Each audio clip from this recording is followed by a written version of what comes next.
Olá, meu amigo, minha amiga, quem está falando é Alexandre e hoje nós vamos conversar um pouco sobre a origem da missa, né? E para isso eu vou utilizar algumas fontes de referência, vou pegar aqui para vocês, como por exemplo, né, a Sagrada Escritura, a liturgia e também o catecismo, né, da Igreja Católica para utilizar como uma referência. Eu vou utilizar três textos bíblicos aqui para vocês, mas tem um texto que eu quero que você leia o capítulo dele todinho em casa, tá bom? O texto é Êxodo 12. O capítulo 12, né, do livro Êxodo, ele é um dos grandes referenciais para esse encontro aqui, né? Essa aula, essa formação, tá? Eu vou pegar os outros dois textos, o primeiro texto, o segundo texto, melhor dizendo, é Hebreus capítulo 5, versículo 1, que diz o seguinte: De fato, todo sumo sacerdote é tomado do meio do povo e representa o povo nas suas relações com Deus, para oferecer dons e sacrifícios pelos pecados. Esse aqui é o segundo texto. O terceiro texto está aqui em Mateus capítulo 19 e o versículo é 12, que diz assim: De fato, existem eunucos que nasceram assim do ventre materno. Outros foram feitos eunucos por mãos humanas. Outros ainda se tornaram eunucos por causa do reino dos céus. Quem puder entender, entenda. Então, nesse texto aqui, Jesus fala, né, dos eunucos. Né? O que é eunuco, Alexandre? Um eunuco são homens, né? São homens que eles não podem ter relações sexuais. Né? Então, na cultura de Israel, quando o rei ia, né, para a guerra, ele deixava um homem para proteger a sua mulher. E aí as partes íntimas desse homem elas eram cortadas. Então esse homem, né, se tornou eunuco, né, ele não pode ter relação sexual, ele não pode fazer filhos. Então Jesus diz, né, há eunucos que foram feitos, né, por mãos humanas e eunucos que nasceram assim, já do ventre. Então, ou seja, né, já nasciam homens também com problemas ali, né, de não ter relação sexual, de não poder engravidar, né, esse tipo de situação. E há eunucos, né, que se fizeram eunucos por causa do reino dos céus. Quem puder entender, entenda. Esse terceiro tipo de eunuco, Jesus está falando da figura do sacerdote. Né? O sacerdote, embora tenha ali, né, as suas partes íntimas, né, mas ele não utiliza ali como um pai de família. Né? Então, o sacerdote justamente é esse, né? Esse homem que entrega a sua vida todinha a Deus. Então, a gente vai entender, né, um pouco mais sobre isso. Eu volto para esse ponto aqui. E Jesus disse também, né, na carta aos Hebreus, capítulo 5, né, que a função do sacerdote é justamente essa. Ó. Vou repetir aqui para você. A função do sacerdote ele é tirado do meio do povo, esse homem, para quê? Para oferecer dons e sacrifícios pelos pecados. Então essa é a função do sacerdote, né? Oferecer dons e sacrifícios pelos pecados. Então veja, agora você precisa ler, né, ali o capítulo 12 do livro de Êxodo para entender o que eu vou trazer aqui nesse momento. Na cultura de Israel, né, você sabe que o povo hebreu ele era escravo no Egito, ali em torno de 400 anos, né, se tornaram escravos. E Moisés foi o grande libertador desse povo. Né, em um certo momento da história, depois que o povo clama mais uma vez, né, Deus suscita ali, né, Moisés como essa figura que iria libertar o povo. Toda a época da Páscoa, né, os judeus tinham esse costume de pegar, né, um cordeiro e oferecer esse cordeiro ali, né, em expiação, em sacrifício, né, matava o cordeiro, né, bebia um pouco do sangue, comia a carne, então era um pouco assim como eles celebravam a Páscoa. Só que nesse ano, né, Jesus tinha prometido a Moisés que quando ele fosse libertar o povo de Israel, né, o povo hebreu do Egito, ele iria matar todos os primogênitos do Egito, né? O primeiro filho, tanto dos homens, né, quanto o primeiro filho também dos animais, como uma forma de castigo. Né? E para que isso não acontecesse, quando fosse nessa noite da Páscoa, né, que Israel foi o povo hebreu, né, que é chamado também de Israel, fosse comer né, o cordeiro, eles deveriam pegar um cordeiro macho, sempre era macho, né, sem nenhum defeito, não podia quebrar nenhum osso desse cordeiro, e o sangue que era, né, retirado ali na matança, esse sangue deveria ser passado na trava das portas, porque quando o anjo exterminador viesse, né, aonde tivesse a marca do sangue do cordeiro, né, naquele pedaço de madeira da porta, o anjo exterminador passaria e não iria, né, matar o primogênito daquela casa. Então, como o povo do Egito, né, não tinha essa cultura e não sabiam disso também, né, então na porta deles, né, na madeira do marco da porta, não tinha o sangue do cordeiro. Né, e o anjo exterminou ali o primeiro filho homem, né, de todo o Egito. E o povo de Israel não. Né, aqueles que, né, comeram o cordeiro, beberam o sangue, passaram um pouco desse sangue na marca das portas, o anjo não exterminou, né, os filhos dessas pessoas, dessas famílias. E aqui você já percebe a primeira prefiguração, né, algo que aponta para a vida do Cristo. Né? A vida do Cristo ali que foi, né, o seu sangue derramado na cruz. Né? O Cristo ele é tido também como um cordeiro imolado, não é assim que João Batista diz? Quando João Batista está lá batizando no Rio Jordão, o que é que acontece? Né? Ele está lá batizando, Jesus em algum momento ele chega e João Batista aponta para o Cristo. Eis o Cordeiro de Deus, aquele que tira o pecado do mundo. E como era que Jesus iria tirar o pecado do mundo? Dando a sua vida. Então, essa aqui, né, esse texto que está aqui no livro de Hebreus, capítulo 5, ele fala da função do sacerdote. Né? O sacerdote é um homem tirado do meio do povo para servir ao povo. E esse serviço se dá oferecendo dons e sacrifícios. O texto é claro, um homem. Né? Por isso que uma mulher ela não pode ser um sacerdote, né? Porque aqui vem do ensinamento do próprio Cristo. E qual era a função do sacrifício? Né? Ali o sacrifício de animais. Né? Então o povo pegava aquele animal, geralmente um cordeiro mesmo, né? Como se simbolicamente os pecados daquelas pessoas fossem transferidos para aquele animal. Depois aquele animal, aquele cordeiro, ele era sacrificado. O sacrifício dessa vida, né, em forma de oração, era entregue a Deus, né, em expiação, né, dos pecados daquela pessoa ou daquelas pessoas. Pois bem, quando João Batista diz eis o Cordeiro de Deus, aquele que tira o pecado do mundo, né, ele está falando do Cristo. Né, por isso que o Cristo ele é simbolizado através de um cordeiro. Né, porque tudo aquilo que aconteceu com Israel lá no Egito, né, o povo hebreu, por meio da libertação de Moisés, então Cristo é esse símbolo do cordeiro que tira o pecado, né, do mundo. E aí a função do sacrifício é essa. Né? É algo que é pego e é dado a Deus de volta, porque tudo pertence a Deus. Tinha outra forma também de sacrifício na cultura de Israel, que era na colheita das plantações. A primeira colheita ali, né, como se fosse assim, o primeiro saco daquele grão ou de outra coisa, né, que eles pudessem ali plantar, aquele primeiro saco era oferecido, né, a Deus, né, ali no templo. Então era feito um pouco assim desta forma. Então as colheitas também, né, a primícia, né, a primeira colheita, as primeiras colheitas eram oferecidas a Deus também como forma de sacrifício. Então, mas quando o sacrifício ele é feito por meio da vida, né, a vida de um animal, né, ali chama-se sacrifício imolado, né, aquele animal foi imolado. E Jesus, né, ele é esse cordeiro imolado. Então veja, o sacerdote, né, lá na cultura de Israel, ele pega um animal, né, mata esse animal, oferece em forma de oração como sacrifício. Pois bem, Jesus, na última ceia, aqui é preciso lembrar do tríduo pascal, né? A quinta-feira, ali no lava-pés, a sexta-feira da paixão e o terceiro dia, que é o dia da ressurreição, né? Ali no sábado à noite.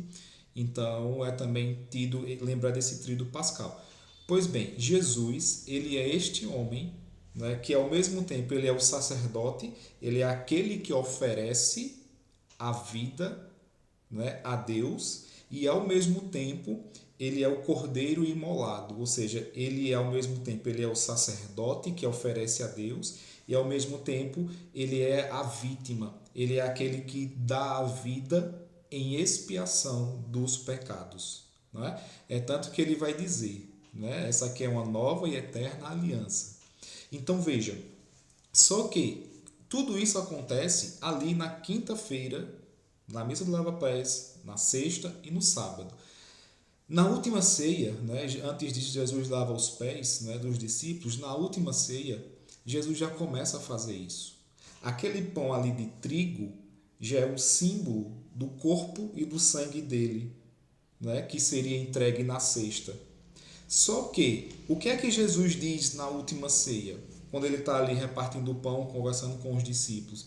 Tem uma frase, né, que eu não preciso pegar na Bíblia, porque vocês já sabem, né, um trecho do Evangelho, que diz assim, o Cristo diz assim, fazer isso em minha memória. Tem algumas traduções bíblicas que a tradução diz assim, façam isso até que eu volte. Pois bem, como os discípulos, né, aqueles 12 homens, né, frágeis de um certo ponto, fracos de um certo ponto, né, poderiam fazer isso, né? E aí Judas já teria suicidado ali, né, tirado sua própria vida. Matias, né, foi o novo eleito para ocupar o lugar de Judas. E como isso foi feito? Né, voltando aqui para a eleição de Matias, os apóstolos ali se reuniram em oração, rezaram sobre Matias. Né? Uma das formas de oração era impondo as mãos sobre ele, nas cartas de São Paulo, ali no Novo Testamento, né? Efésios, Tito, né? No próprio Hebreus também tem algumas citações, né? Que fala da oração de imposição de mãos. Então, Matias foi eleito, foi escolhido para fazer parte do grupo dos 12. Foi feita, né, orações sobre ele, ali provavelmente com certeza impondo as mãos, né, para que aquela autoridade fosse transmitida para ele, a autoridade, né, dos apóstolos recebidas do próprio Cristo. Mas como aqueles homens de carne e osso poderiam, né, dar a vida do Cristo, dar o seu corpo e o seu sangue? Somente através de uma forma, através de um mistério. Através de um mistério, né, esses homens teriam recebido, é um mistério porque só Deus entende a lógica disso, né? Mas Jesus dá ali, diz a eles, façam isso até que eu volte, façam isso em minha memória. E como eles poderiam fazer isso? Né? Dar o corpo do Cristo, dar o seu sangue, né? Justamente através desse mistério. E esse mistério, a igreja deu o nome, né, do sacramento da ordem. Nós temos os sacramentos, né, batismo, eucaristia, crisma, unção dos enfermos, matrimônio. E o sacramento da ordem, né, ele é, de maneira geral, exclusivo para os padres e bispos. Né? Tem os diáconos também, né? Tem os diáconos que não casam, né? Que têm uma família, mas que participam de um certo grau do sacramento da ordem, mas eu não vou falar sobre o diácono aqui agora. A ideia aqui é falar sobre a origem e o sentido da missa. Então veja, era dessa forma, né? Foi através dessa autoridade dada pelo Cristo, né, que os discípulos fizeram isso, né, e foram transmitindo para os outros por meio das orações, quando um dos discípulos ia morrendo, né, outro era eleito, era feita a oração, imposto as mãos, né, e isso foi sendo transmitido de geração em geração, até chegar hoje ao pároco da sua igreja, né, até chegar hoje ao bispo da sua diocese. Né? Então, só dessa forma, né, através, repito, é um mistério que só Deus compreende. Então, veja, só através dessa forma poderia, né, fazer com que, né, aquela promessa de Jesus se cumprisse. Façam isso em minha memória. Ou então, dito de outro modo, né, façam isso até que eu volte. E aqui eu quero trazer um ponto muito importante. Né? Por mais que um padre ou um bispo ele tenha erros e tenha pecados, né, mas somente ele, o padre ou um bispo, ele recebeu este mistério, né, ele recebeu esse dom de transformar a substância das coisas. Tá? Por mais errado que esse homem possa ser, né, por mais pecados que ele possa ter, mas foi ele que recebeu esse dom. Não é? Foi ele que recebeu o sacramento da ordem. Então, repito, isso assim, é um mistério de Deus que a gente só pode compreender, não é? A partir desse evangelho, né? Quando Jesus diz, façam isso até que eu volte, a partir desse texto da carta aos Hebreus sobre a função do sacerdote. Então, se a gente for pela lógica humana, talvez não faça muito sentido. Então, esse homem, né, é que recebe esse dom. Então, isso é uma coisa que precisa ficar muito clara. Por isso que na missa ela não depende exclusivamente do padre. Porque o que é que acontece? Na hora da missa, não é? Esse pão de trigo e esse vinho, as substâncias dele, a essência dele, melhor dizendo, ela é mudada por meio do sacerdote. Veja, não é o sacerdote quem muda, mas o sacerdote ele é o canal desta graça, né, que opera e transforma a essência daquele pão de trigo e transforma a essência daquele vinho em corpo, sangue, alma e divindade do Cristo. Porque a promessa de Jesus foi: façam isso em minha memória. Só que na missa, o que é que acontece? O sacerdote, o Cristo, né, ele não aparece ali como foi no Calvário, derramando sangue, ensanguentado, chicoteado. O Cristo, ele sai da eternidade. Então a missa, ao mesmo tempo que a missa acontece ali, né, por meio dos nossos olhos visíveis, ela também ao mesmo tempo ela acontece na realidade celeste. Porque, repito, é o Cristo quem se dá, quem se oferece. Ele é o primeiro sacerdote por excelência. Ele é a vítima, aquela pessoa que dá a vida. Não mais um cordeiro animal de quatro patas, mas o próprio Cristo, o Filho unigênito, o Filho primeiro de Deus. Ele se oferece. E é isso que a liturgia da missa nos diz. Veja só, deixa eu pegar aqui na liturgia, né, tem um trecho da oração eucarística, né, que ela é belíssima. Preste atenção na oração eucarística. A oração eucarística ela começa ali depois das preces, na hora da missa. Tá? Veja, olha aqui o que o sacerdote diz. Né? O sacerdote é aquele que preside a missa. Em algum momento o sacerdote vai dizer assim: dignai-vos, ó Pai, aceitar, abençoar e santificar estas oferendas. Recebei-as como sacrifício espiritual perfeito, a fim de que se tornem para nós o corpo e o sangue do vosso Filho amado, nosso Senhor Jesus Cristo. Então o sacerdote é aquele que preside a celebração ali da missa e ele pega aquele pão e o vinho, né, e faz essa oração eucarística, que ela tem embasamento no capítulo 17 do Evangelho de João. Então diz, né, é oferecido a Deus, né, as oferendas do pão e do vinho para que se tornem o corpo, sangue, alma e divindade do Cristo. Né? Vou repetir novamente aqui, né, para você, a oração todinha ela é perfeita, mas eu tirei apenas esse trecho aqui. Veja, dignai-vos, ó Pai, né, aceitar e abençoar, santificar estas oferendas e recebê-las como sacrifício espiritual e perfeito, né, para que se tornem o corpo e o sangue do vosso amado Filho, nosso Senhor Jesus Cristo. Então, ali onde vai ser transformado, né? Ali através da sua essência, né? No corpo, sangue, alma e divindade de Jesus. Então, dessa forma, né? É como se fosse assim, entenda, a missa está acontecendo aqui, na sua frente, na igreja, na capela. Não é? O Cristo está lá no céu, se oferecendo. Então, nessa hora, não é? Nessa hora é como se rasgasse o véu do tempo. Porque para Deus não existe passado e nem futuro. Para Deus, na realidade celeste, tudo é um eterno presente. Para Deus, como Ele é o Senhor de tudo e também do tempo, então não existe passado e futuro. Ele é o Senhor de tudo. Então, para Deus, tudo é um eterno presente.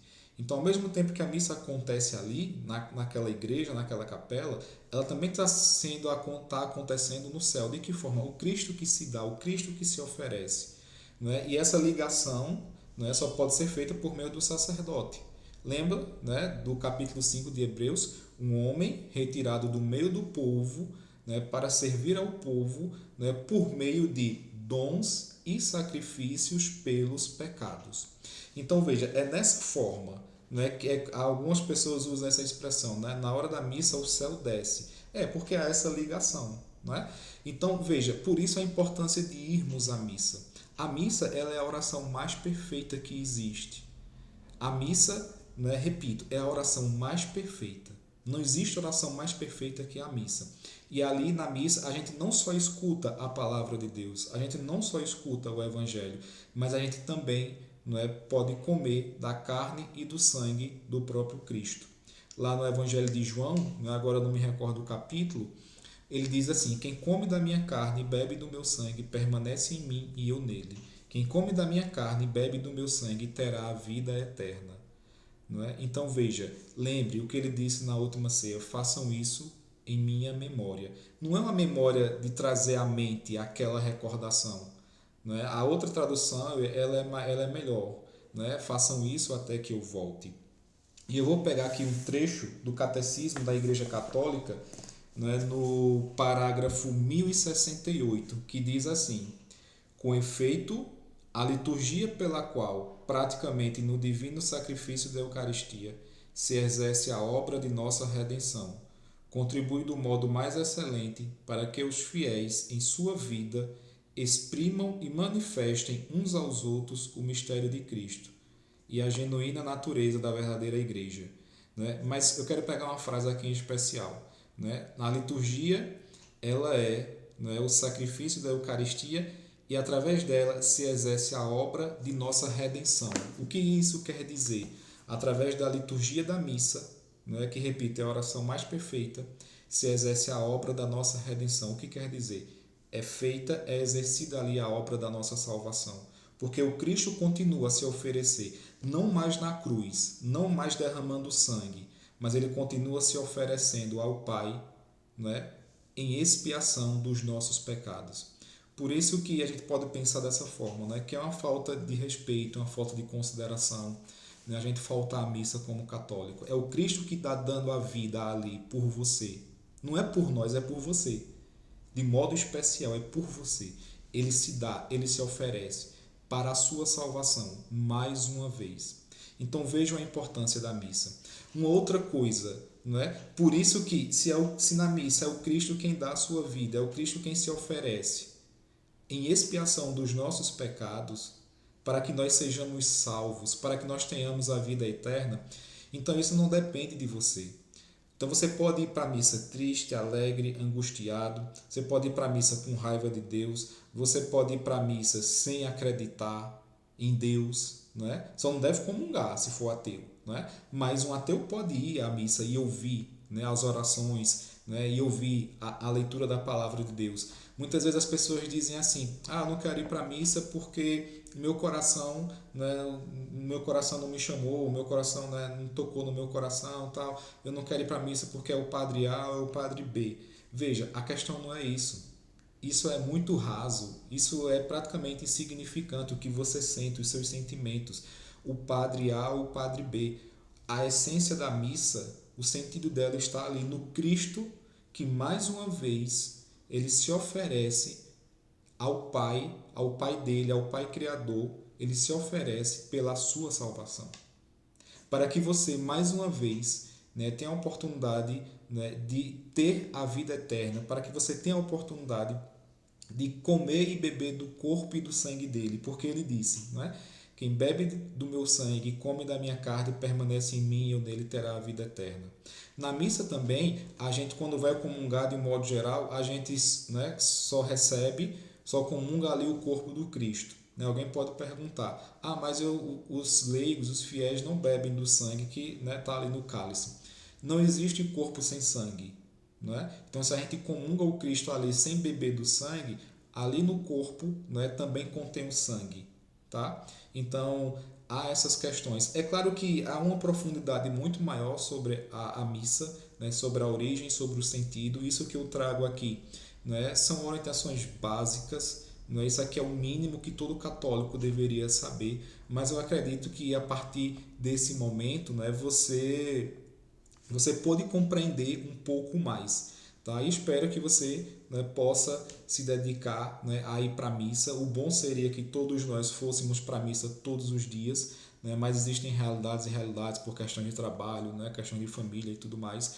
Mas o mínimo que a gente deve ir é pelo menos uma vez na semana, e esse dia, né, é o domingo. Tem pessoas que trabalham no domingo, né, geralmente trabalhos de escala, a escala cai no domingo, né, então vai na semana, né, mas não passe uma semana sem ir para a missa. Né? Inclusive até o catecismo nos orienta, né, que não ir para a missa, né, por livre e espontânea vontade, isso é um pecado. Então, se você teve a oportunidade de ir para a missa e você não foi, né, na próxima missa que você for e você quiser comungar, você deveria se confessar antes, né, porque o catecismo coloca isso para a gente como um pecado. Eu tive a oportunidade de ir para a missa, mas eu não fui. né? Eu livremente escolhi não ir. Então isso é um pecado, né? Então aí deve se confessar e na próxima missa comungar, tá bom? Então era isso, né? Falar sobre a origem, o sentido da missa, né? Repito, isso aqui são orientações básicas, né? Que todo cristão católico deve saber. E espero que tenha feito sentido para você, que você possa, né, poder aproveitar esse conteúdo aqui. Um abraço e fique com Deus.